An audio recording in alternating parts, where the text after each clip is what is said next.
UP के Prayagraj police ने एक बड़ा खुलासा किया है। प्रयागराज से केरल तक फैले धर्मांतरण के खेल का भंडाफोड़ किया गया। प्रयागराज पुलिस ने यह दावा किया है कि धर्मांतरण गैंग के निशाने पर गरीब दलित लड़कियां हैं। आतंकी बनाने के लिए नाबालिग लड़कियों के धर्मांतरण कराने की कोशिश की गई।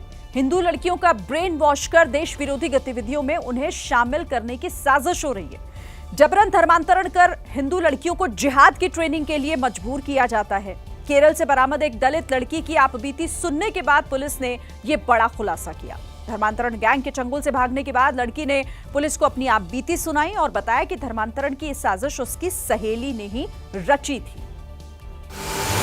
प्रयागराज का यही वो परिवार है जो धर्मांतरण गैंग के चंगुल में फंस गया था। अगर मां ने पुलिस से शिकायत करने में देरी की होती तो शायद ये प्रयागराज नहीं लौट पाती। दिनांक 28 जून को थाना फूलपुर पर ग्राम लिलहट निवासिनी श्रीमती गुड्डी देवी द्वारा एक तहरीर थाने पे दी गई। पीड़ित लड़की की मां ने 19 साल की दरकशा बानो पर धर्मांतरण का आरोप लगाया और 8 मई के दिन उनकी बेटी को केरल ले जाने की बात कही। पहला फंसा कर वह पैसों का प्रलोभन देकर उसकी 15 वर्षीय नाबालिग लड़की को धर्म परिवर्तन कराने के उद्देश्य से केरल ले जाया गया। फूलपुर पुलिस ने बताया कि मां ने जैसे ही धर्मांतरण की शिकायत की, पीड़ित परिवार को अज्ञात फोन से जान से मारने की धमकी मिलने लगी। पुलिस ने इस मामले की जांच की तो दरकशा बानो के सहयोगी का नाम भी सामने आ गया।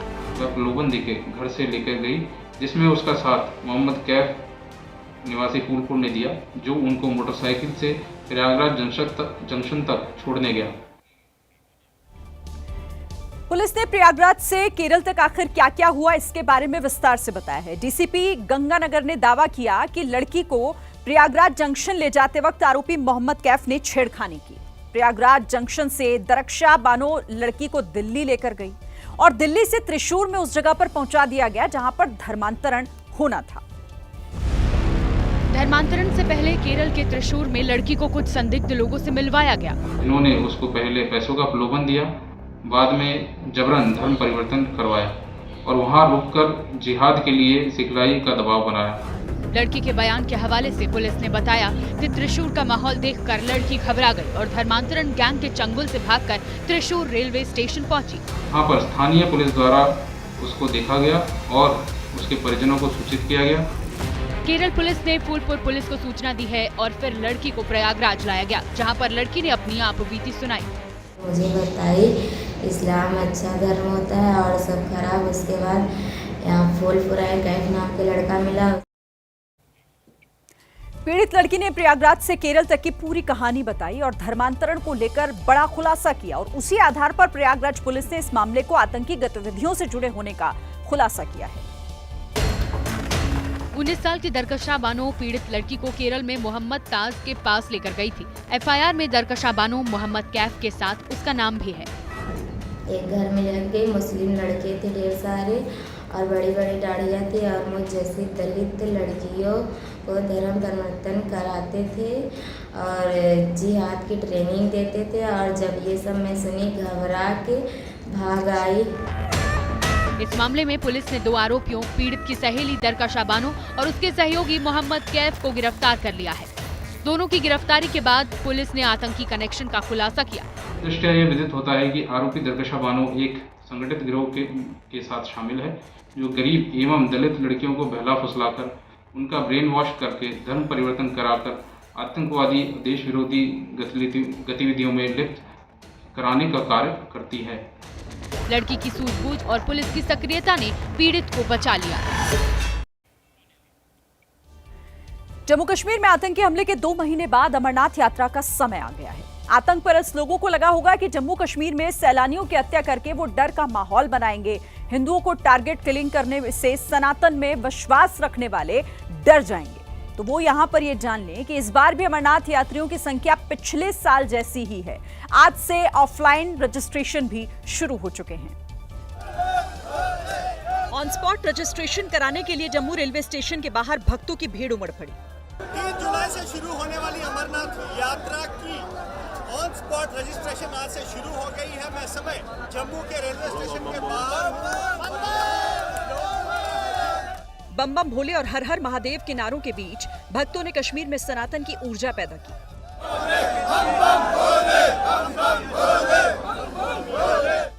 घंटों लाइन में लगे अपनी बारी का इंतजार कर रहे लोग बस किसी तरह रजिस्ट्रेशन करवाकर बाबा बर्फानी के दर्शन के लिए जाना चाहते हैं।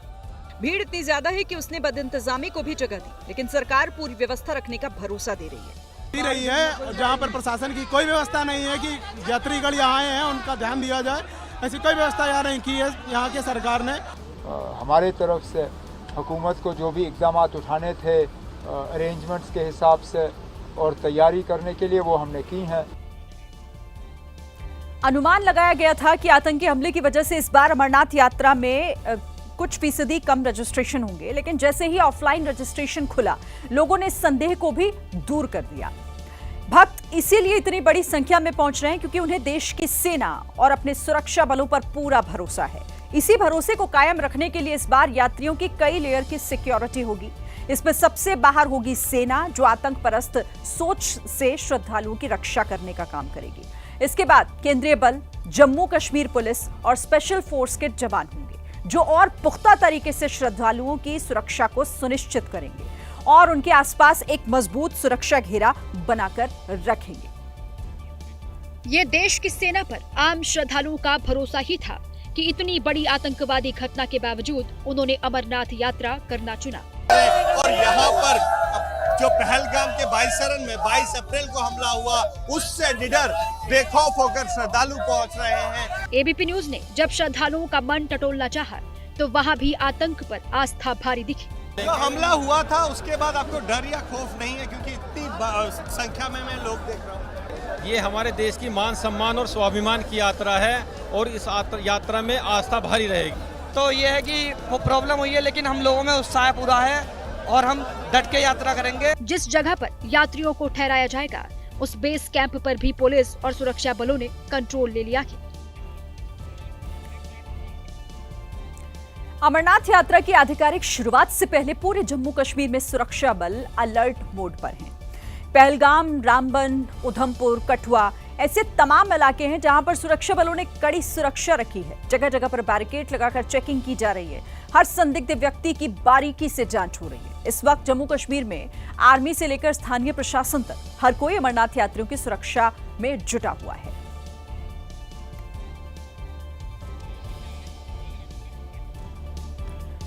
इस बार की अमरनाथ यात्रा भी पिछली बार की यात्राओं से अलग है। सुरक्षा को ध्यान में रखते हुए हेलीकॉप्टर सर्विस इस बार नहीं होगी। सभी गाड़ियों को निर्धारित सुरक्षा प्रोटोकॉल के तहत ही एक विशेष काफिले में ही लेकर जाया जाएगा। कोई भी व्यक्ति अकेली गाड़ी लेकर इस काफिले में दाखिल नहीं हो पाएगा।